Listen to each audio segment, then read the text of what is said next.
Avez-vous déjà eu l'impression d'être ignoré par vos enfants pendant les fêtes de Noël?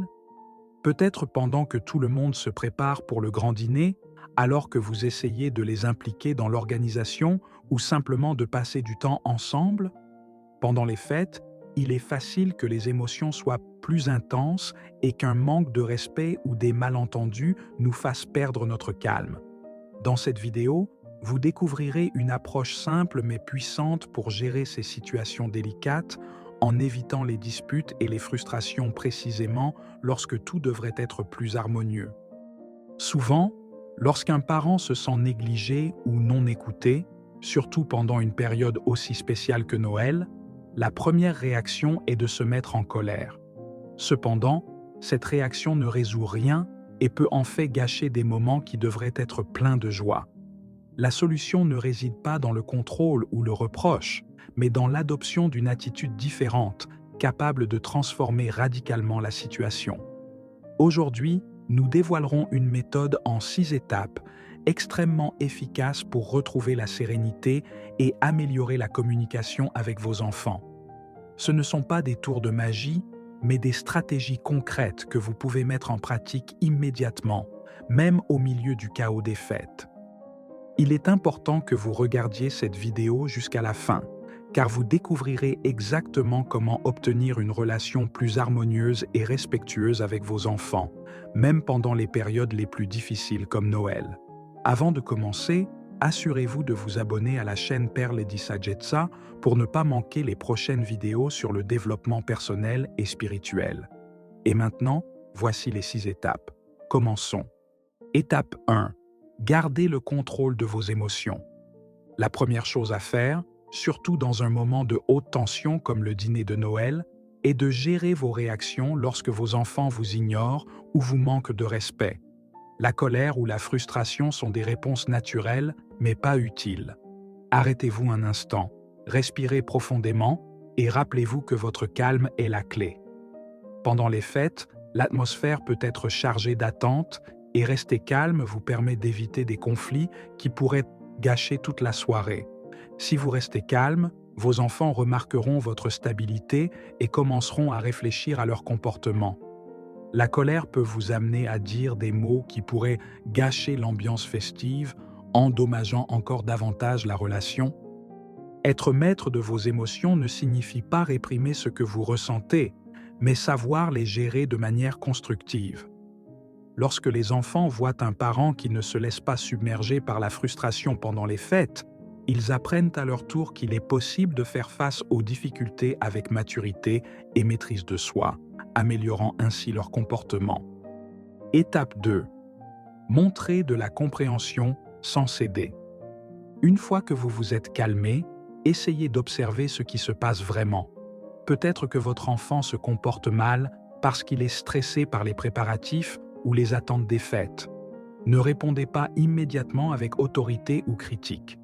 Demandez-vous ce qui pourrait se cacher derrière le comportement de vos enfants. Parler de manière empathique ne signifie pas tolérer le manque de respect, mais essayer de comprendre les motivations profondes, ce qui pourrait mener à un dialogue plus constructif. La compréhension est essentielle pour construire un pont de communication. Montrer de l'empathie ne signifie pas être faible, mais démontrer que vous êtes prêt à voir le monde de leur perspective. Les fêtes peuvent apporter de nombreuses émotions conflictuelles, et lorsque les enfants sentent qu'ils sont écoutés sans être immédiatement jugés, ils sont plus susceptibles de s'ouvrir et de communiquer leurs vrais sentiments, évitant ainsi des affrontements inutiles. Étape 3. Établissez des limites claires avec sérénité. Même pendant la période des fêtes, il est essentiel d'établir des limites claires.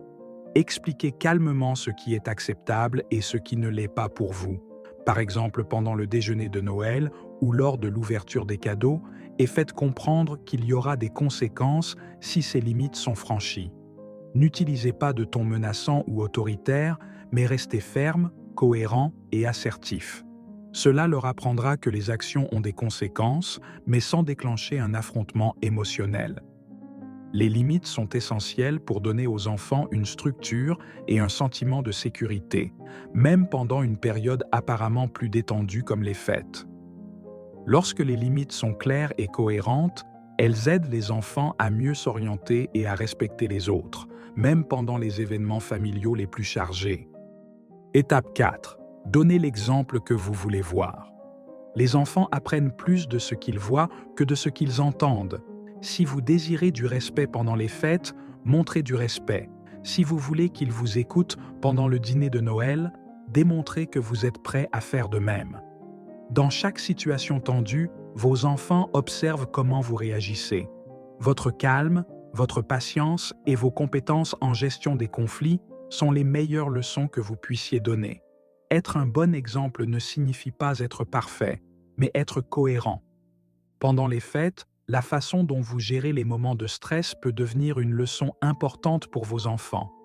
S'ils vous voient traiter tout le monde avec respect et patience, ils apprendront à faire de même et cela contribuera à créer une atmosphère familiale plus sereine et agréable. Étape 5. Créer des moments de connexion en dehors des conflits. En plus de gérer le comportement irrespectueux, il est important de construire une relation forte et positive avec vos enfants en dehors des situations de conflit. Les fêtes sont un moment parfait pour cela. Consacrez du temps de qualité à décorer ensemble le sapin, préparer des biscuits de Noël ou simplement regarder un film de Noël en famille. Plus le lien est fort, plus le respect est susceptible de croître naturellement avec le temps. Ces moments permettent aux enfants de se sentir appréciés et acceptés, augmentant ainsi la probabilité qu'ils montrent du respect et de la considération même dans les moments difficiles. Un lien fort est la meilleure base pour favoriser le respect mutuel. Étape 6. Donnez-leur de l'espace pour réfléchir. Après avoir géré la situation calmement et établi des limites claires, donnez à vos enfants l'espace pour réfléchir à leur comportement. N'insistez pas pour une réponse immédiate ou un changement soudain, surtout pendant les fêtes, lorsque les émotions peuvent être plus intenses. Parfois, la prise de conscience et le respect viennent avec le temps, en leur laissant l'espace nécessaire pour mûrir. En leur accordant du temps et de l'espace pour la réflexion, vous donnez à vos enfants l'opportunité d'analyser leur propre comportement et de mieux comprendre les conséquences de leurs actions. La maturation nécessite de la patience et, avec le bon soutien, vous verrez que les leçons apprises s'enracineront plus profondément. Une autre stratégie utile est de les impliquer dans les décisions des fêtes. Par exemple, demandez leur avis sur la décoration de la maison ou sur les plats à préparer pour le déjeuner de Noël. Leur donner une voix dans les affaires qui les concernent les fait se sentir comme une partie intégrante de la famille et augmente leur sens des responsabilités. N'oubliez pas de reconnaître leurs progrès, même s'ils sont petits. Une simple reconnaissance d'un effort positif peut beaucoup faire pour renforcer les comportements que vous souhaitez voir plus souvent. Et vous, comment réagissez-vous lorsque vos enfants vous ignorent ou vous manquent de respect pendant les fêtes? Maintenant, vous avez les outils pour gérer ces situations avec calme et intelligence émotionnelle. Rappelez-vous que garder le contrôle de vos émotions, comprendre sans céder et établir des limites claires améliorera non seulement votre relation avec eux, mais les guidera également vers une croissance plus respectueuse et consciente. Nous espérons sincèrement que ce contenu vous a été utile et inspirant.